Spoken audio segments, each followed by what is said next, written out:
Now let us consider what is there in the complex number 5, that is ATP synthase, that is chemi-osmosis has to take place. And I use the word osmosis, that means something must be related across the gradient, there would be a movement, and that would be accompanied with the complex number 5, which is present coupled along with all these complexes wherever there is movement of proton outside the membrane. Now whenever the movement of protons is taking place outside the membrane, you saw it in the earlier 4 complexes that the protons were moving out in order to enable the electron transport.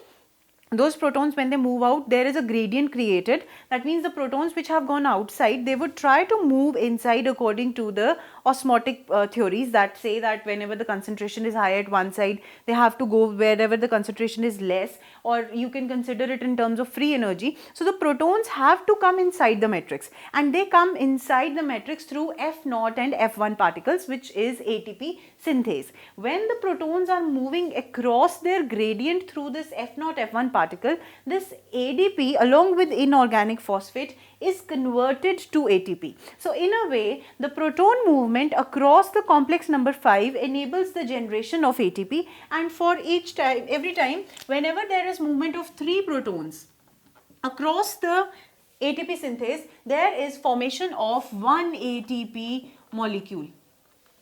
Single ATP molecule would be formed whenever 3 protons would move across the F0 F1 particle, and there would be generation of one ATP molecule which is being generated now by NADH and FADH2 only, because they are the ones who have started the movement of protons across the membrane. Now when this gradient, in order to break this gradient thing, when the protons come across this, 3 protons would move and one ATP molecule would be generated. So we get in a way that 1 NADH, sorry, I beg your pardon for this, 1 NADH would give rise to 3 molecules of ATP. That means in a way 1 NADH would enable 6 proton transfers. Not 6, it would be 3 proton gradient movements across the ATP synthetase would be enabled by NADH2. In the same way, 1 FADH2 would give rise to 2 ATPs. So you see there is a little bit of complexity in understanding that how the hydrogens were moving, and if we try to equate the thing, that is a bit complex, but all you have to understand is that this is coupled along with the movement of electrons. This complex is coupled with these movements, and wherever there is proton gradient and whenever that gradient is being broken down, ATP is being generated.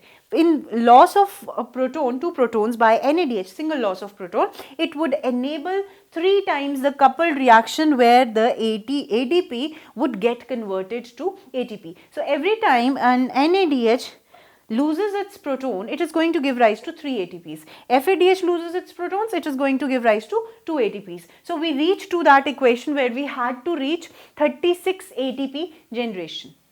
This is how the entire process of aerobic respiration is done. We did get to know that what is phosphorylation. That was the ultimate aim, was energy generation. Why do we take food? We take food so that we can get energy. That was by breakdown of this glucose, whichever was consumed by any organism or any cell, to be specific, whether it is a plant cell or an animal cell. It would take the food in this form, it would get broken down into these two things, and it would give energy. So the first question, that was, what is phosphorylation? The production of ATPs in the presence of oxygen.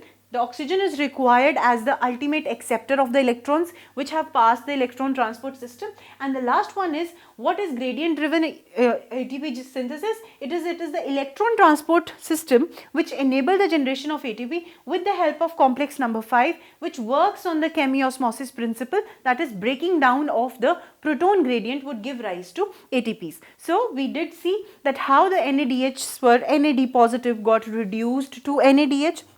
Later on, the reduction that took place by the addition of these protons in NADH2, that also took some sort of energy. That energy is to be given in the form of ATP when the protons that it took up during the Krebs cycle and the other process of glycolysis, it would give it back in the form of ATPs by losing these protons. These protons would come and break the gradient, and in this way we will have the required ATPs whichever are to be needed. Now this process entirely is about the oxidative phosphorylation, aerobic respiration we are talking about. But at times what happens is that the glycolysis is not followed by Krebs cycle. Krebs cycle is not followed by oxidative phosphorylation. So that condition is the process of anaerobic respiration that we need to understand. Thank you.